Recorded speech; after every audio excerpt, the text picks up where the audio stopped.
Ya, uji lapor di tengah saling lapor polemik ijazah Jokowi. Nah, ini makin seru saja. Kita bahas lebih dalam malam ini, pemirsa. Sudah bergabung bersama kami pakar telematika sekaligus tersangka kasus ijazah Jokowi, Roy Suryo. Selamat malam, Mas Roy. Terima kasih waktunya. Selamat malam, Mas David. Selamat malam juga, Pak Edi. Selamat malam juga, Pak Yaswa. Malam. Ya, hadir pula Ketua Umum Jokowi Mania Nusantara Bersatu, Andi Azwan. Selamat malam, Bang Andi. Malam. Oke, baik, terima kasih sudah hadir. Dan kemudian Direktur Eksekutif Lemkapi, Edi Hasibuan. Selamat malam, Pak Edi. Malam. Ya, terima kasih sudah hadir. Saya ke Mas Roy dulu ya. Nih, Mas Roy, Anda secara resmi ini mengajukan uji laboratorium forensik independen ya, betul ya? Betul. Betul, ya, oke. jadi... Nah, jika iya, maksudnya apa parameter yang kemudian diuji? Maksudnya apakah itu memang dengan data metode atau kertas tinta, metadata, raster image, dan lab mana yang Anda pikir ini akan baik untuk menolong Anda? Oke, saya kira saya tidak perlu mengajari ikan berenang ya, kalau yang namanya lembaga laboratorium forensik yang nanti independen. Tentu pasti sudah akan ada metode-metode yang digunakan. Tapi kenapa itu perlu dilakukan? Karena sekarang dari hasil lapor Mabes Polri saja ya, dan Polda Metro Jaya, itu pun sudah bertolak belakang. Ini contohnya. Dari Mabes Polri, waktu itu ditayangkan tanggal 22 Mei adalah seperti ini. Kemudian dari Polda Metro Jaya, ketika gelar perkara khusus kemarin, tayangannya seperti ini. Nah, sekarang dari dua ini saja, ini kan bisa kelihatan ini kan sebenarnya tidak identik. Satu fotokopi, yang satu berwarna, yang satu hitam putih, yang satu ada lekukan garis di tengahnya, yang satu tidak. Nah, dari sini saja mereka mengatakan ini identik. Identik dari mana? Dari Hongkong lah kayak gini. Nah, makanya Mas saja bisa menilai kalau dua hasil ini saja dikatakan identik. Ini kan aneh, Mas David. Makanya kita harus lihat lembaga uji forensik nanti yang kita ajukan itu yang independen, yang bisa menguji, yang benar-benar nanti misalnya kalau ada sebuah kertas yang itu disebut misalnya itu dikatakan mau sebagai ijazah, maka ijazah itu periksa benar dengan tadi misalnya ya carbon datingnya, foto yang ada di sini nih, foto yang benar-benar dicetak tahun 1985 atau tidak. Karena mata awam saya saja ya, tapi ya mata ini nggak awam sih, saya belajar fotografi itu semenjak SD, semenjak tahun 78. Itu pun sekarang udah bisa melihat kalau hasil cetak kayak gini itu terlalu kontras. Nah, itu saja. Mulai dari situ, Mas David, kita bisa melihat bahwa hasil pengujian kemarin itu perlu di-challenge lagi. Demi apa? Demi kebenaran, demi kejujuran, dan demi kemaslahatan. Ya, tapi kan Anda selama ini berulang kali menekankan data dan metode, dan Anda sendiri yakin dengan apa yang Anda sudah selidiki bersama dengan teman-teman.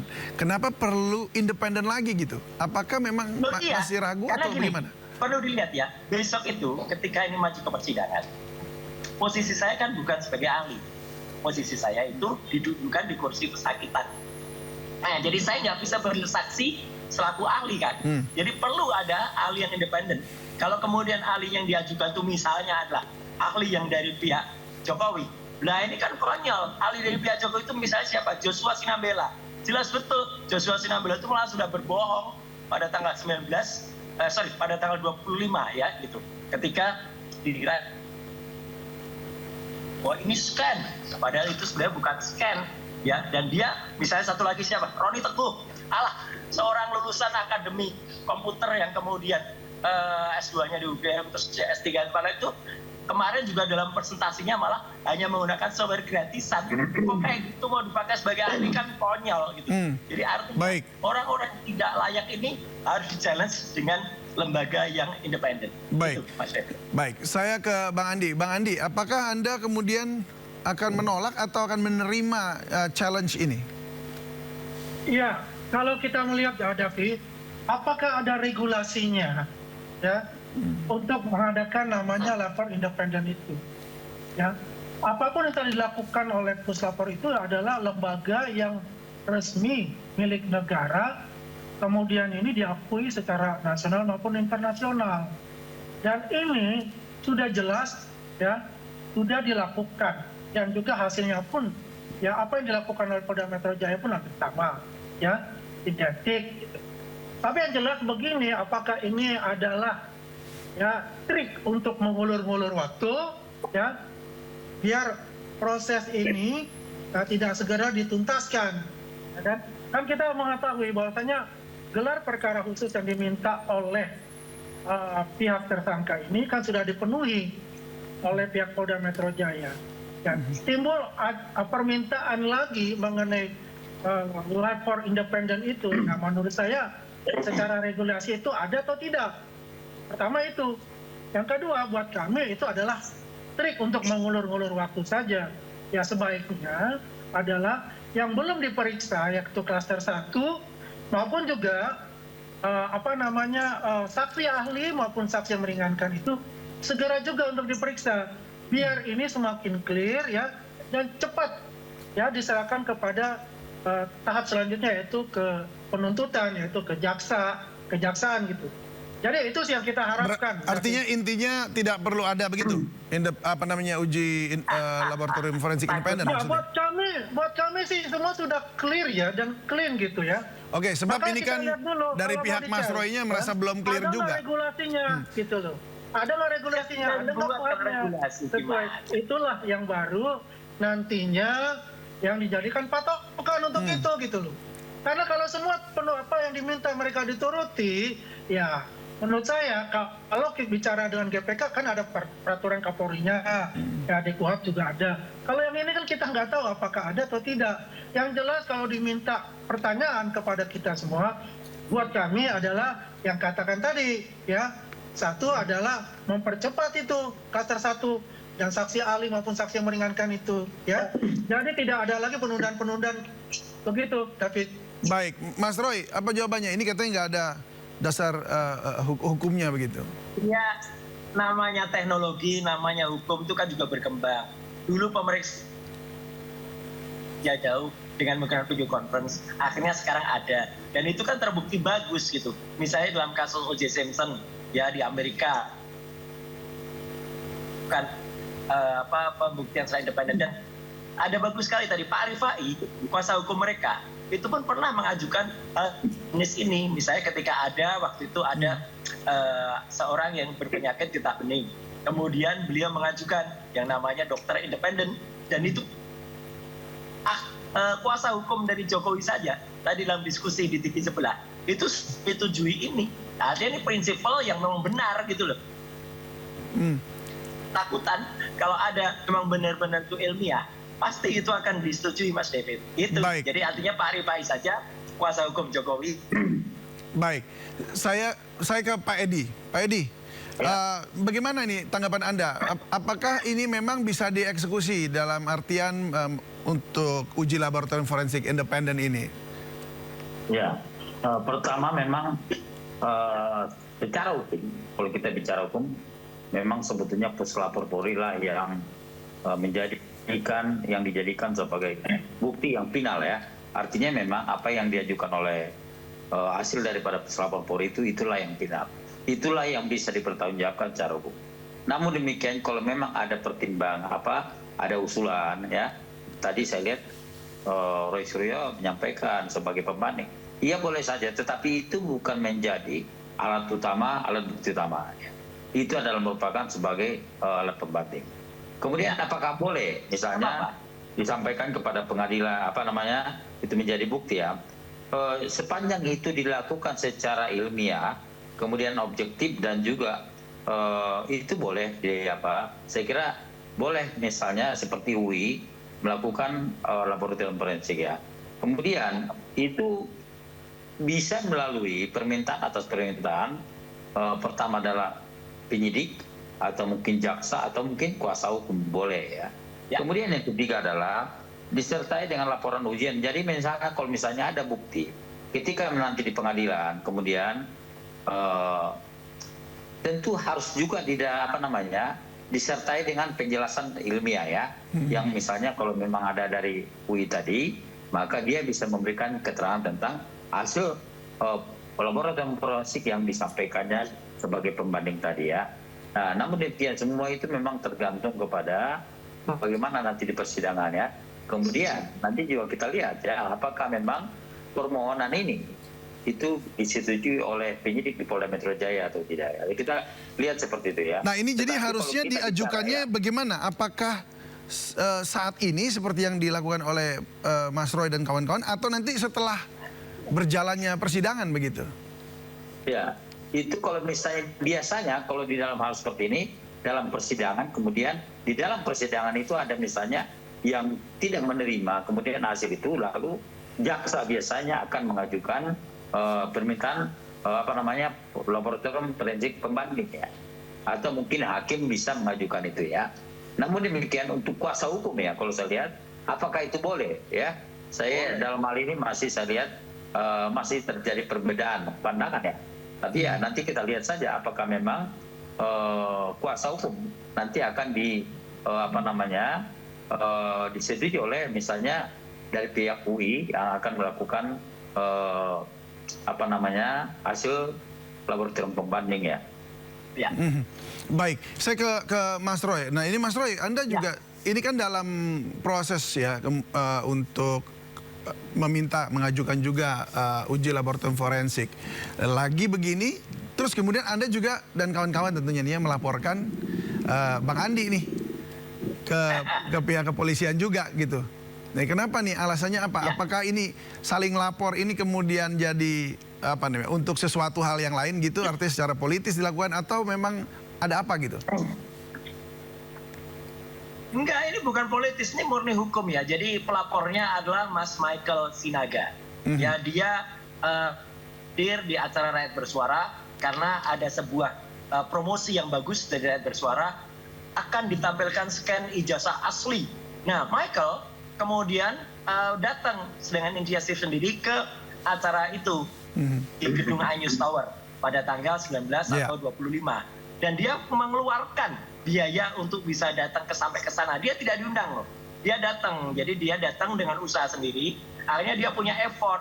Ketika dia punya effort dan ternyata di acara itu yang terjadilah kebohongan, kepalsuan. Saudara Andi Aswan itu menampilkan scan yang katanya itu scan adalah ijazah asli. Nah ini sudah ada dua kebohongannya, makanya LP-nya diterima. Yang pertama, scan itu terbukti ya karena itu hanya koreksi dari apa yang sudah ditampilkan oleh Dian Sandi seperti ini ya. Jadi hasil dari Dian Sandi waktu itu kemudian dikoreksi jadi ini. Yang kedua, dari gelar perkara khusus kemarin ada kepolisian faktanya bahwa ijazah yang konon kertas yang disebut ijazah itu sudah disita tanggal 23 Juli 2025. Jadi sudah beberapa bulan yang lalu. Kenapa bisa tiba-tiba kemudian Pak Rosidim, apakah Anda mengeluarkan ini pada hari-hari kemarin? Enggak, gitu. Enggak mungkin, kami tidak boleh mengeluarkan. Nah, makanya kok tiba-tiba ada seseorang yang dengan gagahnya dia mengatakan scan. Kalau dia sudah men-scan sebelum tanggal 23 Juli, itu pastinya kalau lihat kelakuannya, itu sudah ditampilkan lebih jauh sebelumnya, bukan tiba-tiba pada tanggal 19 atau 25 November. Jadi itu, makanya LP-nya diterima. Nah, saya dalam hal itu menjadi ahli dari Michael Sinaga. Dr. Rismond juga akan menjadi ahli untuk menguji itu, karena nanti akan ketahuan. Kalau kemudian nanti Andi Aswan itu sudah dipanggil, dia akan langsung diminta filenya. Dari filenya, itu akan langsung kelihatan kapan, apakah dia di-scan atau dia koreksi. Kalau metadata yang nggak ada, udah bohong, masuklah pasal-pasal yang dituduhkan. Itu aja, jadi ini penegakan hukum murni. Apalagi dalam acara di Rakyat Bersuara itu, yang di iNews, itu ada orang namanya Joshua Sinambela. Nah, Joshua Sinambela pun gagap di acara itu. Nah, kalau Joshua Sinambela juga kena, maka kesaksian dia sebagai ahli gugur. Maka Joshua Sinambela tidak bisa lagi menjadi ahli dalam kasus yang Roni Teguh misalnya. Panggil juga nanti. Gitu. Jadi orang-orang yang mempersangkakan kita, membantu tersangka, itu akan runtuh dengan sendirinya. Itu tujuannya, Mas Fevi. Baik, silakan Bang Andi. Tanggapannya terkait dilaporkannya Anda. Mas David, ya. Pertanyaan saya, apakah mereka mempunyai ijazah asli Pak Jokowi? Apakah mereka mempunyai ijazah pembanding dari teman-teman Pak Jokowi? Nggak ada hubungannya, yang penting ada yang bohong di iNews. Yang ketiga, apakah mereka mempunyai legal standing? Nggak ada hubungannya. Karena ini adalah delik aduan, pasal 32 dan 35. Ini bohong ini. Ya sebentar Mas Roy, biarkan Bang Andi jawab dulu sebentar. Ya silakan. Michael Sinaga itu, dia setiap hari kalau ada acara itu pasti datang. Tidak pernah nggak datang.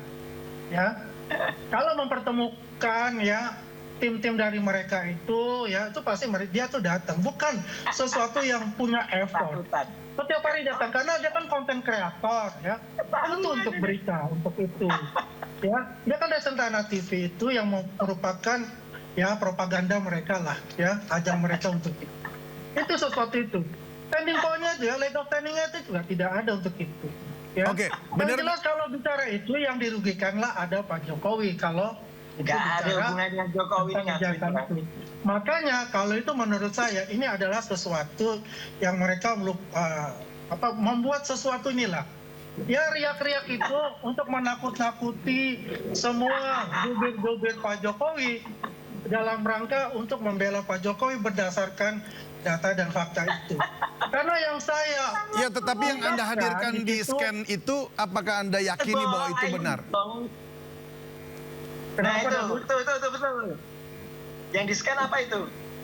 David? Apakah Anda yakini bahwa yang Anda scan itu benar memang dari ijazah Pak Jokowi langsung? Karena tadi kan dibantah Ya, itu bukan. Kalau saya katakan dengan keyakinan saya, ya, pada David kan juga bisa lihat ya, itu identik dengan ijazah yang asli yang ada ya.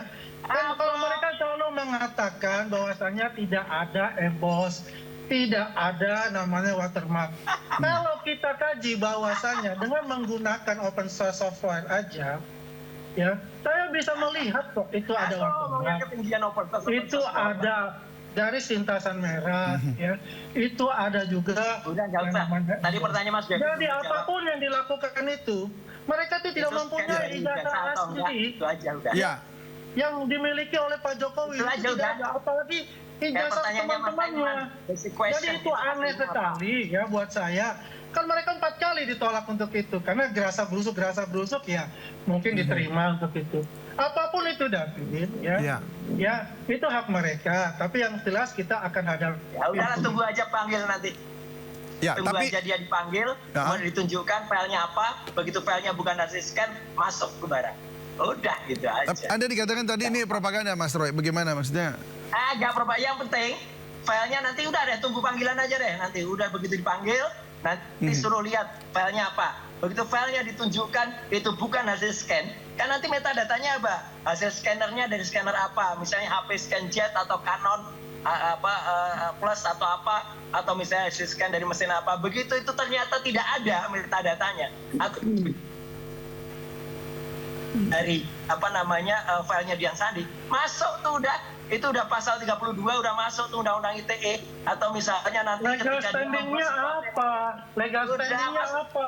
Nggak Juga ada, Anda nggak aja perlu bukan legal orang Pak standing yang jelas. Jokowi. Orang itu Legal standing apa? nggak perlu ada Jokowi. Yang Nggak- namanya juga ya, yang namanya pasal 30 juga ijazah yang dikatakan nanti dia nggak punya, aduan harus dari orang yang dikatakan udah jelas tadi orang ini nanti bohong. tidak punya, Udah. semuanya Indonesia itu fotokopi undang-undang oleh kita dia kebohongan dan orang diblur. namanya aduan ini. Jadi aneh Udah untuk jelas kita tuh. itu apa yang Andi Aswan ini dilakukan. bohong. Udah. Akhirnya Baik. mereka Sebentar. Tanggal mainnya jadi ketika salah dipanggil. besar bahwa Silakan, Bang Andi. itu adalah Tunggu aja lah kalau melakukan saya satu itu. kepanasan.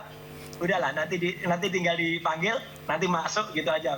Gampang aja. Tapi mungkin ini Mas Roy, mungkin bisa Ya. menyampaikan sedikit apa legal standing yang Anda pakai untuk pelaporan tersebut apa? Mungkin boleh dijawab pertanyaannya Tanda tadi, 35. Bang Andi. Kebetulan saya pembuat undang-undang ITE ya. Itu siapa saja boleh melaporkan. Jadi konyol banget kalau ada orang mengatakan legal standingnya atau pelapornya Jokowi. Gak ada hubungan dengan Jokowi, gak harus Jokowi. Mhm. Itu satu ya. Dan kemudian itu jelas-jelas mengalami kerugian ketika dia datang. Kemudian saya orang yang membuat kerugiannya? ini jelas Orang setiap banget. selasa dia datang, Udah jelas ada ya, kerugiannya. untuk mendapatkan konten-konten ya, dari hasil pengetahuan di dari sana. iNews. Sebentar Bang Andi, biar Mas Roy jawab dulu Bang Andi. Sebentar Bang Andi, biar Mas Roy Saksi. jawab dulu. Silakan Mas Roy. iNews pun akan menjadi saksi. Ya. Pak iNews itu menuliskan di acara itu scan asli. Dia berdasarkan kalau ternyata itu bukan scan asli berdasarkan yang ditampilkan dan ternyata hanya mengikuti omongan dari Andi Aswan, udah jelas makin tambah lagi nanti gitu loh. Gak ada kebohongannya karena iNews Udahlah, tunggu aja panggilannya. Baik. Masuk itu nanti. Sudah jelas. Baik, saya mau ke Pak Edi. Pak Edi, bagaimana tanggapan Ya. Anda nih melihat ada saling lapor di tengah, kemudian ada proses hukum pengadilan mau ke arah pengadilan juga. Dan gara-gara Ya, orang pertama namanya tentu Jokowi saja ini, memang untuk melapor itu merupakan hak ya mereka ini. Namun demikian nanti kan penyidik akan melihat apakah laporan itu cukup bukti untuk diteruskan atau tidak. Nanti tentu akan berdasarkan bukti-bukti yang ada, ya. Jadi kalau misalnya ada saling lapor ya silakan saja. Tapi nanti penyidik biasanya akan melihat, kemudian melihat dan melakukan analisis ya. Apakah memang laporan mereka cukup bukti untuk diteruskan atau tidak? Kalau tidak cukup bukti berarti nanti akan dihentikannya. Karena memang di situ ada di penjelasan bahwa itu tidak bisa diteruskan karena tidak ada pidananya. Ya. Baik, mungkin kalau kita lihat tadi ya, ini kan memang Bang Andi dilaporkan, terus Mas Roy juga dalam proses tersangka. Tapi kalau yang Anda lihat Pak Edi, ini maksudnya proses persidangan atau bukan persidangan, proses hukum yang berjalan ini akankah nanti lebih kepada siapa lebih cermat dalam mengatur strategi untuk bisa kredibilitas lawan dipatahkan, begitulah istilahnya ya. Tadi atau ini memang arahnya akhirnya kepada mau melihat kebenaran atau bahkan penguasaan narasi di media. Ya, saya kira memang yang tahu ini tentu yang bersangkutan ya. Tujuannya apa, melakukan laporan, kemudian apa yang menjadi misi dia nanti kan akan kelihatan ya. Tetapi lagi-lagi adalah sebetulnya kalau yang sudah di depan mata adalah kasus terhadap laporan terhadap Roy Suryo yang saat ini memang sudah masuk menjadi tersangka, kemudian ya mungkin dalam waktu dekat ini mungkin akan ada pemberitahuan dari penyidik bahwasanya apakah itu sudah lengkap atau tidak ya, kemudian lalu diproses pengadilan ya, dan semua tentunya memang kita mengikuti kalau kita lihat ya, terus proses hukum yang sudah ada ya. Tinggal itu aja. Kalau misalnya ada laporan lagi bagaimana ya, saya kira nanti itu juga akan dilihat apakah itu cukup bukti untuk dilanjutkan ya, nanti akan dilihat sendiri. Baik, closing statement dari Bang Andi dan juga Mas Roy, tapi Bang Andi dulu silakan. Bang Andi Silakan. Ya, terkait Mas David, ya, saya berharap bahwasanya klaster 1 itu segera diperiksa dan kemudian juga tim ahli mereka, saksi ahli mereka itu semuanya juga cepat diperiksa sehingga cepat segera komplit ya hasil pemeriksaan itu yang bisa P21 dan dimajukan ke proses penuntutan. Karena biar bagaimanapun juga masyarakat juga menunggu akhir dari drama-drama ini gitu. Dan sampai kita tutup tahun ini tidak ada suatu konklusi dengan masalah ini.